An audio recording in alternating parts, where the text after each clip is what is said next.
I can't believe in this time and this day, you got people out here that enjoy when you're down. How many of you ever been down?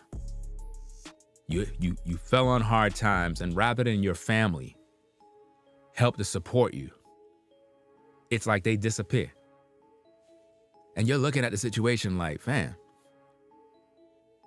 like when I need you the most, you never around. But when you need me, I'm always around. How many of you always been there? You're there to give other people encouragement. You're there to give them money. You don't even ask for anything back. You don't loan money, you give it, right?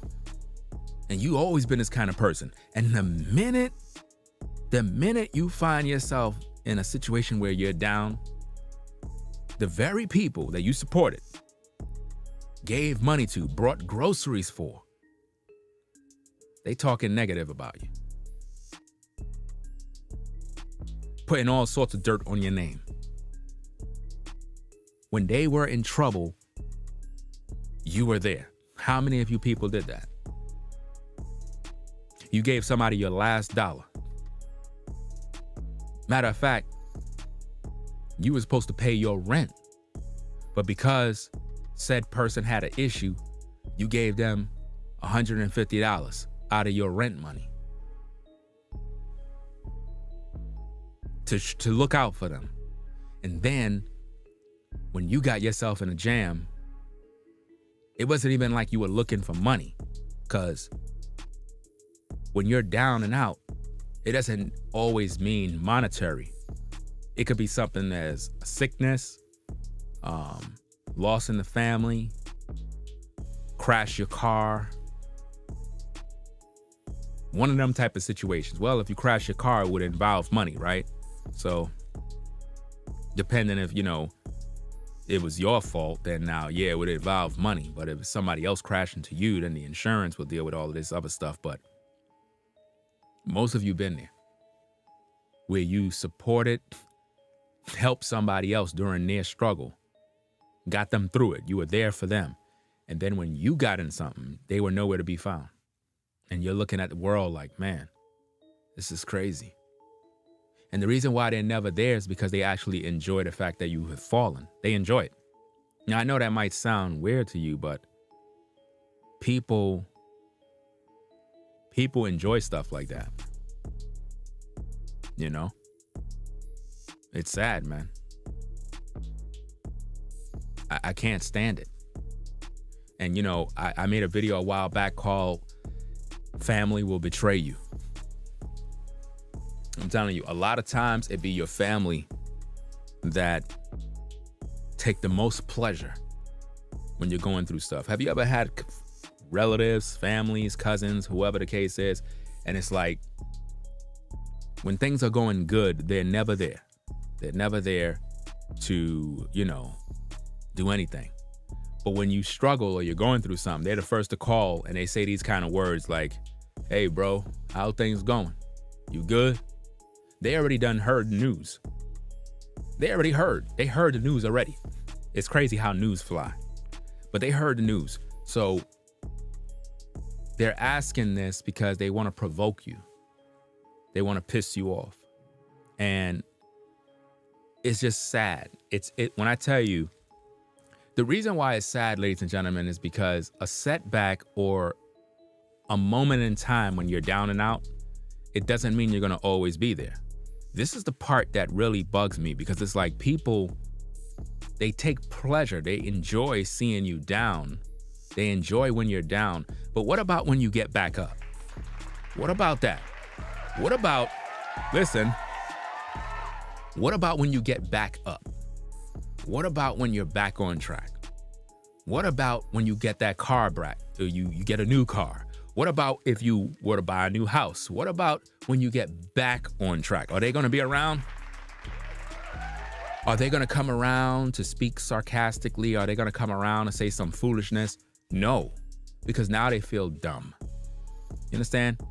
I don't know why people enjoy when you're down. It's wrong. It doesn't even make sense. It's like, why would you take pleasure in somebody being down, knowing that you could be down yourself? You could be down yourself. So why would you enjoy that? Why would you look at a person and mock and laugh at them? What did they do to you to deserve that? Can't you see that you have some sort of issue, some sort of satanic thing going on in your heart, that you take pleasure because somebody fell on hard times, or they're in a down situation, or they lost their job, or it's something for you to celebrate? It's really bad out here, y'all. It's really, really sick. You know? But this is how they do it, man. Well, once they get caught out there and now they're experiencing the same drama, that's when it becomes real. This is why I never laugh at stuff like that. I don't laugh at stuff like this, man. When people going through things, when people are down and out, somebody lost a job, a loved one, whatever it is they're going through, that's not the time to play. That's not the time to make a mockery. That's the time for you to reflect on your own self and say, wait a minute. Let me be careful how I respond. Let me be careful what I say, because I may end up not waking up in the morning. Watch out, man. You may mock, laugh, talk, and not get up in the morning. Your family's going to be preparing your funeral. That's why it doesn't make sense to play these games, especially when somebody never did nothing to you, but you feel it's amusing. Never do stuff like that. You know? Taking pleasure when somebody fall, or taking pleasure when somebody go through hard times, is never good for you. To have that kind of pleasure mean that you have hatred, deep hatred in your heart that always been there. That mean that for months, for years, you've been hating and wishing and praying for their downfall. And when you finally see something that appears like a downfall, you get excited. That's crazy, man. Yeah, demonic hate. Like, man, I don't got time for that kind of level of hate, man. When I tell you, I'm always at peace, and I always wish the best for everybody. Why you think every time in my chat I'm always saying peace and blessings? Because that's what I want for you, peace and blessings. You know? If life lessons came at your door, then it is what it is. At the same time, my hope is that everybody have peace and blessings. But unfortunately in life, things happen to you. Some of you going through some things right now. You understand? And you got family members that rather than them be supportive, instead, they're taking pleasure. Rather than your coworkers check in on you to see if you're alive, to see if you're doing well, they just ignore you like you didn't even exist. Sad situation, fam.